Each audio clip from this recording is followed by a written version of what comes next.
दोस्तों, आज जो कहानी हम आपको एक्सप्लेन करने जा रहे हैं उसे सिनेमा जगत की 1999 की सबसे जबरदस्त हिट थ्रिलर फिल्म में से माना जाता है।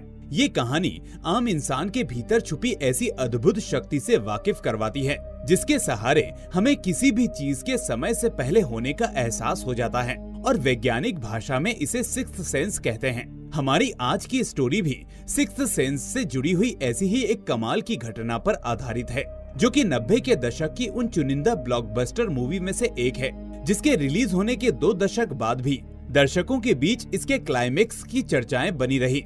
मूवी का नाम है सिक्स्थ सेंस।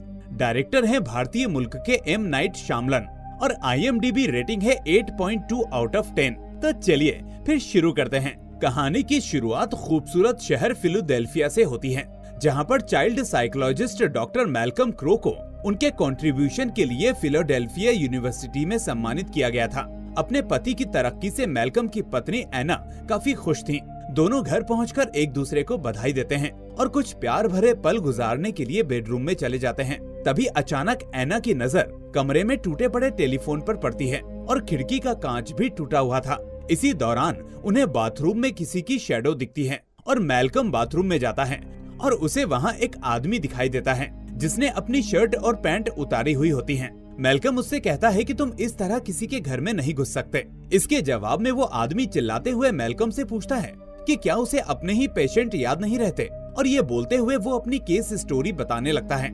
मैल्कम भी याद करने लगता है कि आखिर ये आदमी कौन है। थोड़ी देर के बाद मैल्कम को याद आता है कि इसका नाम विंसेंट ग्रे है। असल में विंसेंट मैल्कम का बहुत ही पुराना पेशेंट था। जब ये छोटा था तभी से इसे हेलुसिनेशन की बीमारी थी और अब विंसेंट को लगता है कि उसकी इस हालत का जिम्मेदार कोई और नहीं बल्कि डॉक्टर मैल्कम है। मैल्कम उसको शांत करने की कोशिश करता है, पर विंसेंट की दिमागी हालत अभी भी वैसी की वैसी ही थी और इससे पहले कि मैल्कम विंसेंट को कुछ समझा पाता, वो उसे गोली मार देता है और खुद भी आत्महत्या कर लेता है। इसके बाद हमें अगले दिन का सीन दिखाया जाता है, जहाँ पर मैल्कम घर के बाहर पड़ी एक बेंच में बैठकर विंसेंट की केस स्टडी कर रहा होता है। तभी सामने वाले घर से 9 साल का एक बच्चा बाहर आता है जिसका नाम कोल सीर होता है, जिसकी फाइल भी मैल्कम के पास ही होती है और ये बच्चा उसका अगला केस होता है जिसे एक्यूट एंजाइटी डिसऑर्डर है।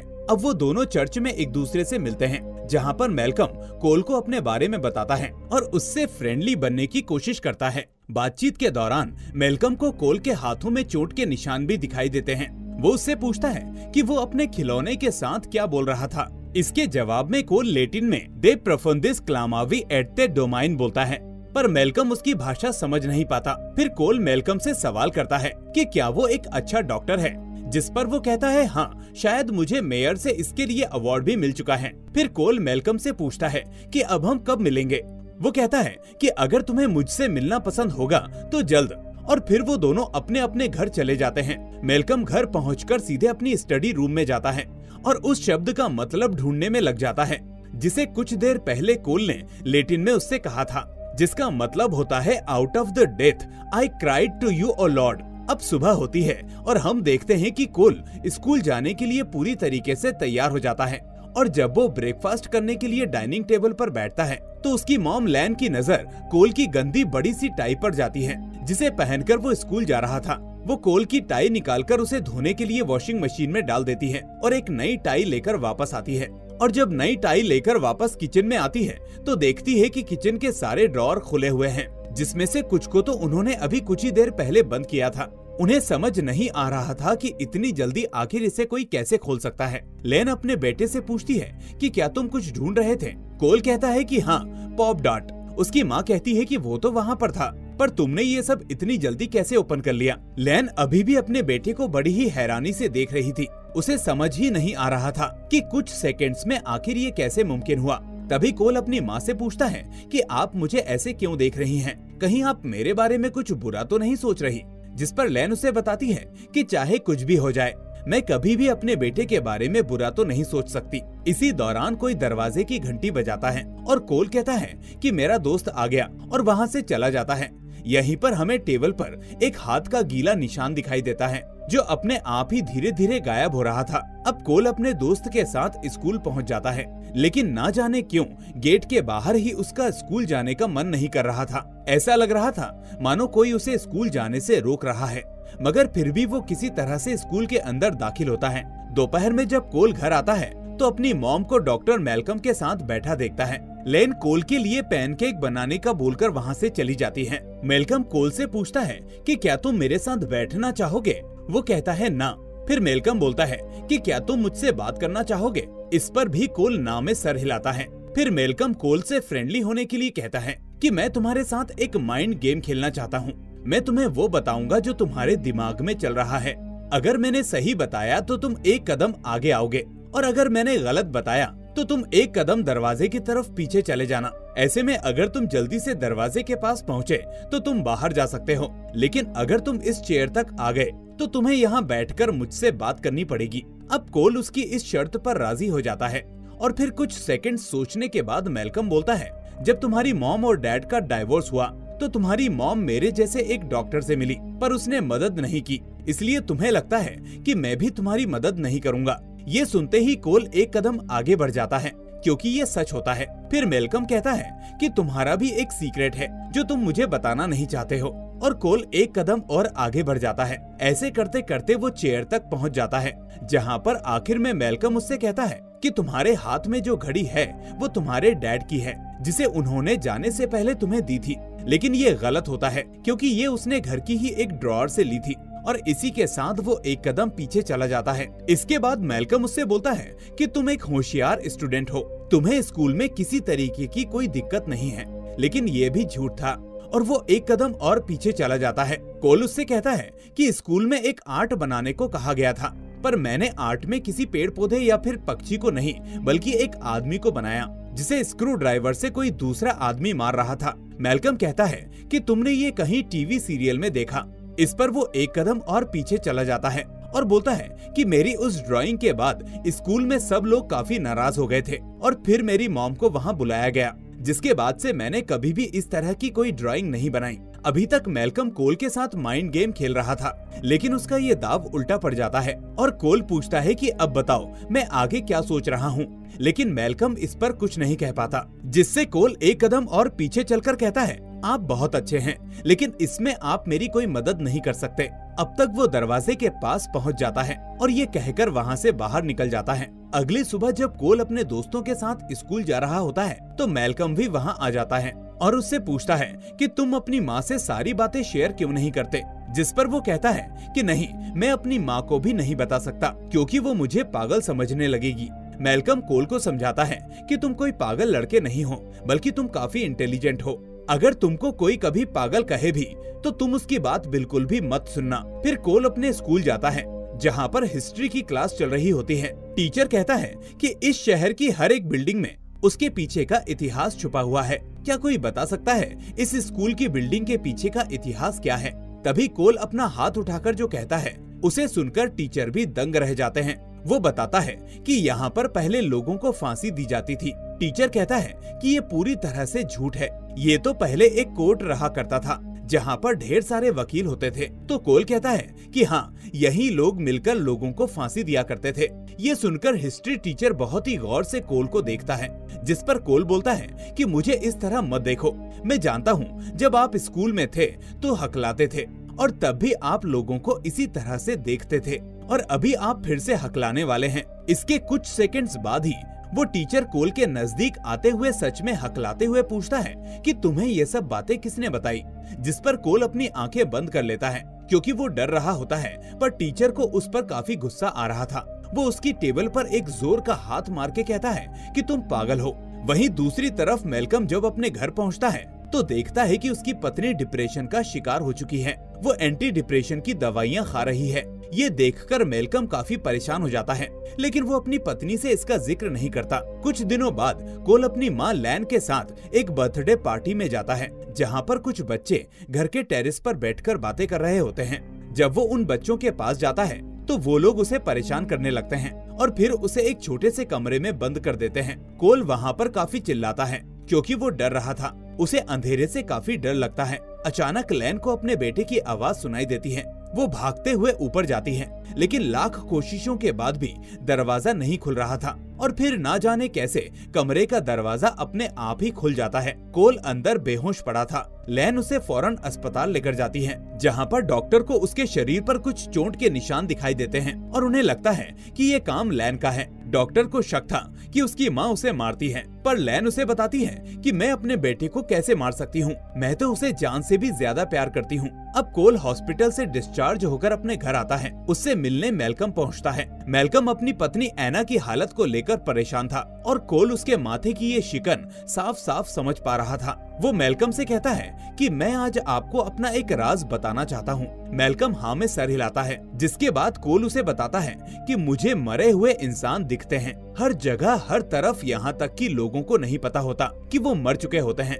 लेकिन मैं ये बात अच्छे से जानता हूँ। मैल्कम ये सुनकर दंग रह जाता है और उससे वादा करता है कि वो उसका ये राज किसी को नहीं बताएगा और फिर कोल सो जाता है। बीच रात में कोल की आंखें खुलती हैं क्योंकि उसे जोरों की टॉयलेट लगी थी। वो किसी तरह भागकर टॉयलेट करने जाता है और यहाँ उसे एहसास होता है कि कोई उसके पीछे से गुजरा है और जब वो उसे देखने के लिए किचन में जाता है तो वहाँ पर एक औरत खड़ी होती है जो कोल को देखकर जोर से चिल्लाते हुए कहती है, "You cannot hurt me anymore.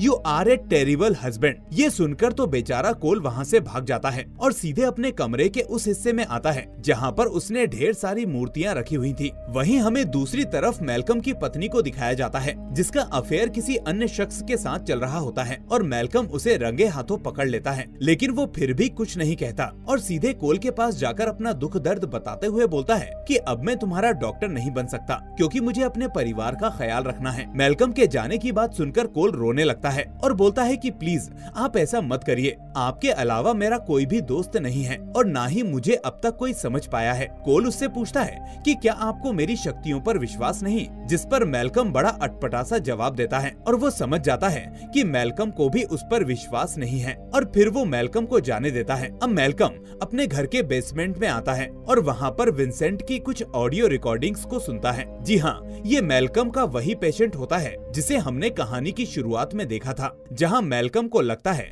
कि कोल और विंसेंट का केस काफी सिमिलर है। मैल्कम को अब यहाँ पर अपनी गलती का एहसास होता है और वो दोबारा कोल से मिलने जाता है। वो कोल से पूछता है कि तुमने कहा था कि तुम्हें मरे हुए लोग दिखाई देते हैं, वो तुमसे किस चीज की मांग करते हैं? कोल कहता है कि वो सब मुझसे मदद मांगते हैं। तो मैल्कम कहता है कि तुम्हें उनकी मदद करनी चाहिए। कोल बोलता है जरूरी नहीं, हर किसी को मदद चाहिए, क्या पता वो गुस्से में एक दूसरे को नुकसान पहुंचा दे। ये सुनकर मैल्कम वापस अपने घर की तरफ निकल जाता है, जहां रास्ते में उसे वही शख्स दिखाई देता है जिसके साथ उसकी पत्नी का अफेयर चल रहा था। वो आदमी उसकी आंखों के सामने उसके घर से निकला था। उधर रात में जब कोल सो रहा होता है तब उसकी माँ के चिल्लाने की आवाज आती है। वो भागकर अपनी माँ के पास जाता है तो वहाँ लैन सपने में कुछ बड़बड़ा रही होती है। उसे अपने बेटे की काफी चिंता होती है। कोल अपनी माँ के सर पर हाथ रखकर कहता है कि माँ आप सो जाइए, मैं पूरी तरह से ठीक हूँ। जिसके बाद लैन शांति से सो जाती है और कोल अपने कमरे में टेंट के नीचे आ जाता है। अचानक उसके टेंट में ठंड बढ़ जाती है, जिसका मतलब है कि आसपास कोई आत्मा है और फिर एक लड़की टेंट के अंदर जाकर उल्टियाँ करने लगती है। कोल इस चीज से काफी डर जाता है, पर वो बड़ी हिम्मत जुटाकर लड़की से पूछता है कि बताओ तुम्हें क्या चाहिए। इसके बाद ये दिखाया जाता है कि अगली सुबह कोल और मैल्कम उसी मरी हुई लड़की के घर जाते हैं। घर में लड़की की मृत्यु की शोक सभा चल रही होती है। दोनों बिना किसी से कुछ बोले सीधे लड़की के कमरे में ऊपर पहुंचते हैं, जहां पर कोल काफी डरा हुआ होता है। वो डॉक्टर मैल्कम को अपने साथ रहने को कहता है और जैसे ही उसके कमरे का दरवाजा खुलता है एक हाथ कोल के पैर पकड़ने की कोशिश करता है। ये कोई और नहीं बल्कि वही लड़की थी जो बीती रात उसके पास आई थी। लड़की के हाथ में एक डिब्बा होता है जो वो कोल को सौंप देती है। ये डिब्बा लेकर कोल नीचे जाता है और लड़की के पिता को पकड़ाता है और उनसे कहता है कि आपकी बेटी आपको कुछ बताना चाहती है। जब लड़की के पिता बॉक्स को खोलते हैं तो डिब्बे के अंदर एक ऑडियो टेप निकलता है, जिसे चलाने के बाद दिखाया जाता है कि उस लड़की की मृत्यु अपने आप नहीं हुई थी बल्कि उसकी माँ ने उसके खाने में जहर मिलाया था। ये देखकर लड़की के पिता को अपनी बेटी की मौत की सच्चाई का पता चल जाता है। साथ ही साथ कोल ने उस लड़की की छोटी बहन की जान भी बचाई थी, क्योंकि अगर वो ऐसा नहीं करता तो कुछ ही दिन बाद वो औरत उसकी बहन को भी कुछ इसी तरह से जहर देकर मार देती। इसके बाद कोल को अब आत्माओं उसे कुछ ज्यादा डर नहीं लगने लगा था। वो उनके साथ रहना, उनसे बातें करना और उनकी मदद करना सीख गया था। यही नहीं, वो अब स्कूल में भी ठीक से पढ़ाई लिखाई में मन लगाने लगा था, जिसके कारण हिस्ट्री के टीचर उसे एक प्ले में रोल भी देते हैं। इस नाटक को करने के बाद वो काफी खुश होता है। कोल की जिंदगी पूरी तरीके से बदल चुकी थी, वो पहले जैसा नहीं रहा था। मैल्कम भी उसे इसके लिए बधाई देता है, लेकिन कोल अच्छे से जानता था कि उसका साथी मैल्कम क्यों परेशान है, और वो उसे बताता है कि तुम अपनी पत्नी से सोते समय बात कर सकते हो, उसे बिल्कुल भी अंदाजा नहीं लगेगा कि तुम वहाँ पर थे। मैल्कम को ये आइडिया कुछ खास पसंद नहीं आता, लेकिन वो उसकी हाँ में हाँ मिलाकर वहाँ से चला जाता है। फिर अगले रोज कोल अपनी माँ के साथ कहीं जा रहा था, तभी रास्ते में एक एक्सीडेंट होने की वजह से उनकी गाड़ी ट्रैफिक जाम में फंस जाती है। यहीं पर कोल अपनी माँ लैन को अपना सच बताते हुए कहता है कि माँ, मैं मरे हुए लोगों को देख सकता हूँ, और यहाँ पर कुछ देर पहले एक औरत की सर पर चोट लगने की वजह से मौत हुई है, और वो मेरे सामने ही खिड़की के दूसरे तरफ खड़ी है। लैन काफी कोशिश करती है, लेकिन उसे वो महिला दिखाई नहीं देती, पर कोल उसे देख पा रहा होता है। पर लैन को अभी भी उसकी बात पर विश्वास नहीं हो रहा था, जिसके बाद कोल उसे कुछ ऐसा बताता है जो सिर्फ उसकी माँ को पता होता है। कोल अपनी माँ को बताता है कि जो हार आपको ड्रॉअर में मिला था, जिसे किसी ने आपकी अलमारी से निकाल लिया था, वो मैं नहीं बल्कि ग्रैंड मदर ने चुराया था, क्योंकि उन्हें वो पेंडेंट काफी पसंद था, और इस बात के लिए दादाजी ने आपको सॉरी भी बोला था। लैन कहती है कि ऐसा नहीं हो सकता, वो मर चुकी हैं। पर इसके बाद कोल अपनी माँ और ग्रैंड मदर के बीच की बचपन की कुछ ऐसी बातें बताता है जो सिर्फ उन्हीं दोनों को पता थी। ये सब सुनकर तो लैन का दिमाग ही हिल जाता है और उसे अपने बेटे पर विश्वास हो जाता है। फिर दोनों एक दूसरे से गले लगाकर खूब रोते हैं। वहीं अब हम मैल्कम को देखते हैं, जो अपने घर जाकर सोई हुई पत्नी से बात करता है। एना बोलती है आई मिस यू, वो कहता है आई मिस यू टू। फिर एना उससे पूछती है कि तुम मुझे छोड़कर क्यों चले गए। मैल्कम कहता है कि मैंने तुमको कभी नहीं छोड़ा। फिर एक अंगूठी लुढ़कती हुई उनके पास आती है, जो कि किसी और की नहीं बल्कि मैल्कम की ही होती है, और अब वो उसकी पत्नी के पास होती है, जिससे मैल्कम को एहसास हो जाता है कि अब वो मर चुका है। तभी तो कोल ने उससे बोला था कि मुझे मरे हुए लोग दिखाई देते हैं, लेकिन उन्हें ये नहीं पता होता कि वो मर चुके हैं। और फिर इसके बाद मैल्कम को एक एक करके वो सभी भूली बिसरी यादें याद आना शुरू हो जाती हैं, जो कुछ उसने पिछले कई दिनों से एहसास की थी। साथ ही साथ उसके जहन में वो दिन भी याद आ जाता है जब विंसेंट ने उसे गोली मारी थी, और तभी से वो मर चुका था। अब यहाँ उसे समझते देर नहीं लगती कि आखिर क्यों उसकी पत्नी डिप्रेशन की गोलियां खा रही थी, क्यों वो किसी और व्यक्ति के साथ समय गुजार रही थी, क्योंकि अब वो इस दुनिया में नहीं रहा। जाते जाते मैल्कम अपनी सो रही पत्नी के पास आता है और बोलता है कि मुझे यहाँ पर कुछ काम था, मुझे किसी की मदद करनी थी, जो कि मैंने कर दी। एक डॉक्टर होने के नाते मुझे अपने मरीज का हर वक्त ख्याल रखना चाहिए, और शायद किसी को मेरी सबसे ज्यादा जरूरत थी, और इसीलिए मरने के बाद भी आज मैंने अपना कर्तव्य निभाया। साथ ही मैं तुमसे भी कुछ कहना चाहता हूँ, मैं तुमसे बहुत प्यार करता हूँ, प्लीज तुम सो जाओ, कल से सब कुछ बदल जाएगा। और इसके बाद मैल्कम को अपनी पत्नी के साथ गुजारे गए वो हसीन लम्हे याद आते हैं। उसे अपनी शादी का दिन याद आता है, जिसके साथ ही हमारी ये कहानी भी समाप्त हो जाती है। तो दोस्तों, आज के लिए बस इतना ही। अगर आपको हमारी ये वीडियो पसंद आई हो तो इसे लाइक करके ज्यादा से ज्यादा शेयर करना मत भूलना, और चैनल पर नए हैं तो इसे सब्सक्राइब करके नोटिफिकेशन बेल को भी दबा देना। अब हम मिलेंगे आपसे ऐसी ही शानदार मूवी के साथ। टिल देन अपना ख्याल रखिए, एंड थैंक्स फॉर वॉचिंग।